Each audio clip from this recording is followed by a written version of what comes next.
Nagsimula na ngayong araw ang status conference sa kaso ni dating Pangulong Rodrigo Duterte.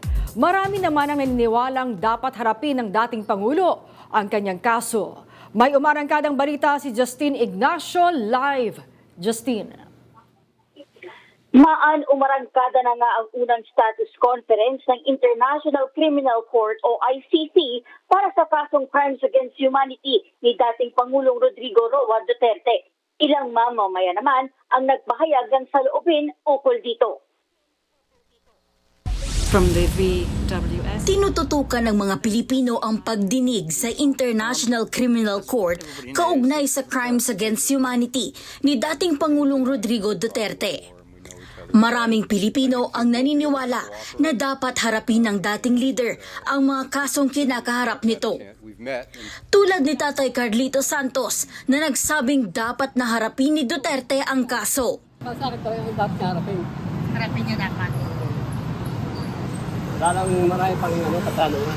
Pero para kay Tatay Alex, natabunan ng mga crimes against humanity sa drug war ang mga nagawa ng Duterte administration. Pero sobrang kapangyarihan niya, pumapangit na. Maraming mayor nga na namamatay. Diba? Mga droga. Sinimulan na ngayong hapon ang status conference ng International Criminal Court o ICC para sa kaso ni Duterte. Pero no-show pa rin ang dating Pangulo. Ayon sa panayam ng DZMM kay ICC Assistant Counsel Attorney Cristina Conti, mabigat pa rin ang mga paksa rito. Katulad ng kailan magsisimula ang hearing, ano ang pag-uusapan, ano ang lengguwahe ng pag-uusapan. Yung mga ganyang punto, technically administratibo, pero syempre may epekto sa atin. Ayon pa kay Attorney Conti, pag-uusapan din dito kung kailan ang pagsisimula ng paglilitis. Sabi kasi ng victims, September, pwede na kami. Sabi ng prosecution, November 30 this year. Kaya lang, sabi ng defense, hindi namin sigurado kung kailan dapat magsimula at mukhang marami pa silang gustong i-explore bago magsimula ang trial. Kung kailan ang ibinigay na timeline para sa dalawang kampo, sabi ni Attorney Conti, nakadepende ito sa maraming factors. Gaya na lamang kung nakalatag na ba ang mga ebidensya at ang medical ng dating Pangulo. Ang sabi niya ay, pwede bang ma-access yung mga CCTV doon sa detention facility? Kasi nadadapa-dapa. Bagay anya ito na pinangangambahan ni Conti dahil kung ito ba ay magbubunga sa isang request patungkol sa medical.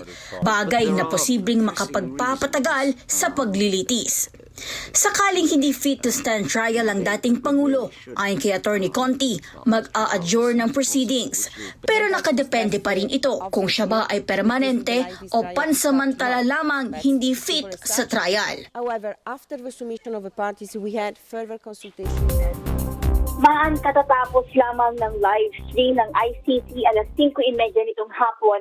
Muli itong magsisimula mamayang alas 6 hanggang 7:30 ng gabi at muli itong magkakaroon ng break at alas 9 naman hanggang alas 10 ng gabi ang simula ulit nitong status conference. Yan muna ang latest, Maan. Maraming salamat sa iyo, Justine Ignacio.